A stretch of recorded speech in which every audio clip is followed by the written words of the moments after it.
আপনার লাইটিং যদি এরকম হয়ে থাকে, এরকম ঘরে ব্যবহার করা লাইট থেকে যদি আপগ্রেড করবেন সেটা চিন্তা করে থাকেন, তাহলে আজকের ভিডিওটা আপনার জন্য। কারণ আজকের ভিডিওতে আমি আপনাদেরকে দেখাবো কিভাবে শুধুমাত্র একটা লাইট ব্যবহার করে 6 ধরনের আলাদা লুক তৈরি করবেন। হেই, এখনো কিছু দেখাই নাই, অনেক কাজ বাকি, চলুন শুরু করি।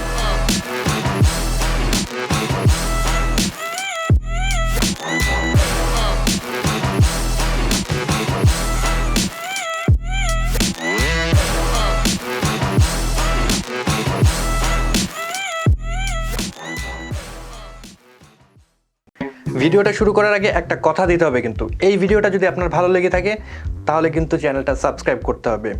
ডিল?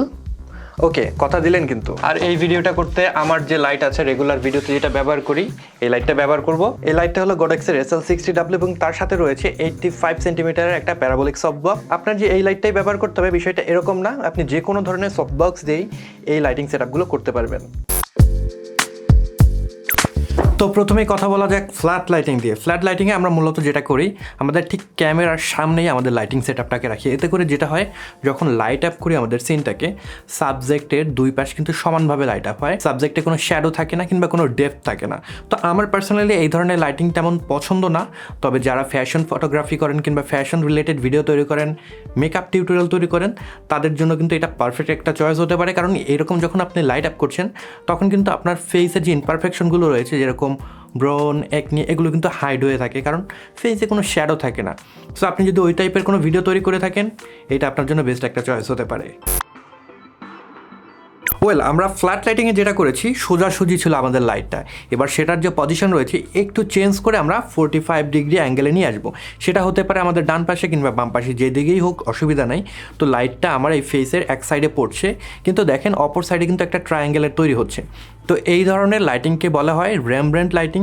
এটা হলিউড বলেন কিংবা ফিল্ম ইন্ডাস্ট্রিতে কিন্তু খুব বেশি ব্যবহার করা হয়ে থাকে এবং আমার পার্সোনাল ফেভারিট। তো রেমব্র্যান্ট লাইটিং বলার কারণ হলো, রেমব্র্যান্ট নামে দাদু, তিনি যখন ছবি আঁকতেন, তার ছবিতে, পোর্ট্রেটে, প্রত্যেকটা ছবিতে আপনারা দেখবেন তিনি যখন ছবি এঁকেছেন, এক সাইডে লাইট আসছে এবং অপর সাইডে এরকম একটা ট্রায়াঙ্গেলের তৈরি হচ্ছে। এই কারণে তখন থেকে সেই দাদুর নামকরণ অনুসারে এটার নাম রেমব্র্যান্ট লাইটিং রাখা হয়েছে। তো এই ধরনের লাইটিং আমার কাছে খুব বেশি ন্যাচারাল লাগে, কারণ আপনি দেখবেন যখন আপনি বাসায় থাকছেন, ওয়ালে এক সাইডে লাইট জ্বলছে, যখন আপনার ফেসে আসছে তখন কিন্তু অন্য সাইডে এরকম একটা এফেক্ট তৈরি হয়। কিংবা আপনি রাস্তায় হেঁটে যাচ্ছেন, ল্যাম্পপোস্টের যে লাইট রয়েছে সেটা কিন্তু আপনাকে দুই দিক থেকে লাইট আপ করছে না, এরকম একটা অ্যাঙ্গেল থেকে লাইট আপ করার কারণে এরকম একটা ইফেক্ট তৈরি হয়। তো এই ধরনের লাইট আমরা দেখে অভ্যস্ত, এটা কিন্তু ন্যাচারাল মনে হয়। তো আপনারা এই ধরনের লাইটিং ব্যবহার করতে পারেন যদি একটু সিনেমেটিক লুক চান, খুব বেশি ড্রামা না, আবার খুব বেশি ফ্ল্যাটও না, এরকম যদি একটা লুক আপনি পছন্দ করে থাকেন, এই ধরনের লাইটিং সেটআপ কিন্তু আপনার জন্য পারফেক্ট হতে পারে। রেমব্র্যান্ট লাইটিংয়ে 45 ডিগ্রি অ্যাঙ্গেলে ছিল আমাদের লাইটটা। এবার যদি আমরা সেটাকে মুভ করে আর একটু এদিকে নিয়ে আসি, 90 ডিগ্রি অ্যাঙ্গেলের মতন এরকম পজিশনে নিয়ে আসি, তাহলে কিন্তু স্প্লিট লাইটিং তৈরি হবে।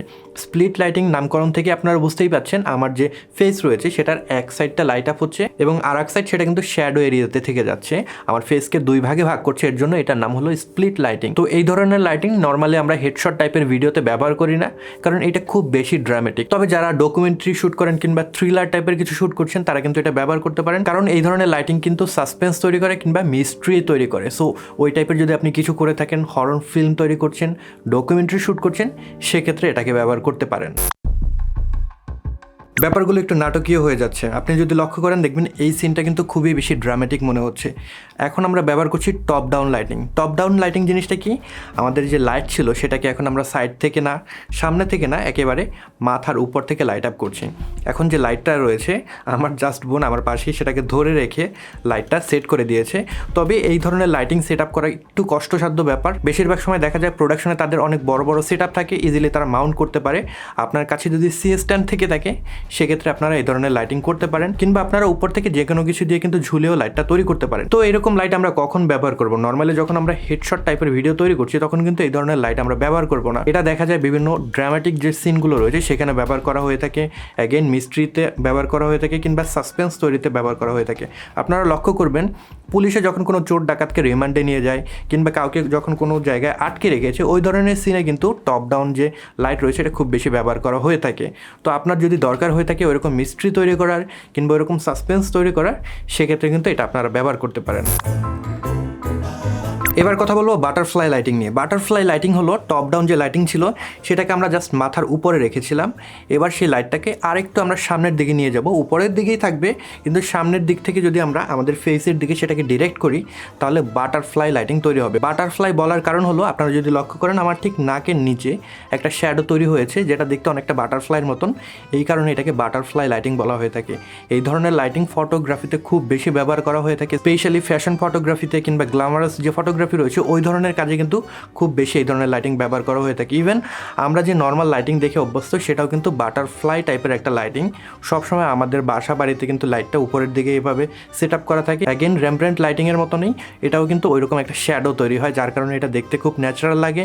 আপনার যদি ভালো লেগে থাকে নর্মাল টকিং হেডশট টাইপের যে ভিডিওগুলো রয়েছে সেটাতে ব্যবহার করতে পারেন। এই ধরনের লাইটিং যদি ব্যবহার করেন তাহলে আপনার যে ফেশিয়াল ফিচারগুলো রয়েছে যেরকম আপনার নোজ কিংবা চিকবোন এই জিনিসগুলো কিন্তু খুব সুন্দরভাবে ভিজিবল হবে, জিনিসটা দেখতে ভালো লাগে। বাটারফ্লাই লাইটিংটাকে আরেকটু মডিফাই করে কিন্তু আপনি ক্ল্যামশেল যে লাইটিং সেটা তৈরি করতে পারেন। জাস্ট একটা মডিফায়ারের দরকার হবে যেটা রিফ্লেক্ট করবে লাইট। তো এই রিফ্লেক্টরটাকে যদি আপনি জাস্ট আপনার ফেসের যে নিচে এই অংশে রেখে দেন তাহলে উপর থেকে যে লাইটটা আসছে সেইটাই রিফ্লেক্ট করে অ্যাগেন আপনার এই জায়গায় যে শ্যাডোগুলো ছিল, নাকের নিচে যে শ্যাডোগুলো ছিল ওইগুলোকে ভরাট করে দেবে, দেখতে কিন্তু দারুণ লাগবে। পোর্ট্রেট ফটোগ্রাফিতে খুব বেশি ব্যবহার করা হয়ে থাকে এই ধরনের লাইটিং। আপনার যদি এই লুকটা ভালো লেগে থাকে আপনি কিন্তু নর্মাল যে টকিং হেডশট টাইপের ভিডিও রয়েছে সেখানেও এই ধরনের লাইটিং ট্রাই করতে পারেন। তো এই ছিল 6 ধরনের লাইটিং যেটা আপনি একটা মাত্র লাইট দিয়েই তৈরি করতে পারবেন। আমি যে লাইটটা ব্যবহার করেছি আপনার এই লাইটটাই ব্যবহার করতে হবে ব্যাপারটা এমন না, তবে এই ধরনের যদি কোনো লাইট হয়ে থাকে যেটার সফট বক্সের সাইজটা অনেক বেশি বড় সেক্ষেত্রে আরও ভালো রেজাল্ট আপনারা পাবেন। তো এই ভিডিওটা বানানোর মূল উদ্দেশ্য হলো আপনারা ডিফারেন্ট যে লাইটিং টেকনিকগুলো রয়েছে এগুলো ট্রাই করে দেখতে পারেন।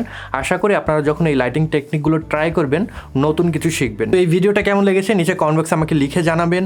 আপনাদের যদি কোনো সাজেশন থাকে কিংবা ইন ফিউচারে কী ভিডিও দেখতে চান সেটাও কিন্তু আমাকে লিখে জানাতে পারেন। ভিডিওটা ভালো লেগে থাকলে একটা লাইক করে দেবেন এবং আপনার বন্ধুদের সাথে শেয়ার করবেন, তাহলে তারাও ব্যাপারগুলো জেনে থাকবে। এই চ্যানেলে আপনি নতুন হয়ে থাকলে সাবস্ক্রাইব করে রাখতে ভুলবেন না, কারণ আমি কিন্তু প্রতিনিয়ত এরকম দারুণ দারুণ ভিডিও আপনাদের জন্য তৈরি করে থাকি। সবাই ভালো থাকবেন, সুস্থ থাকবেন। পরবর্তী ভিডিওতে নতুন কোনো বিষয় নিয়ে আবার দেখা হচ্ছে। Until then, good by.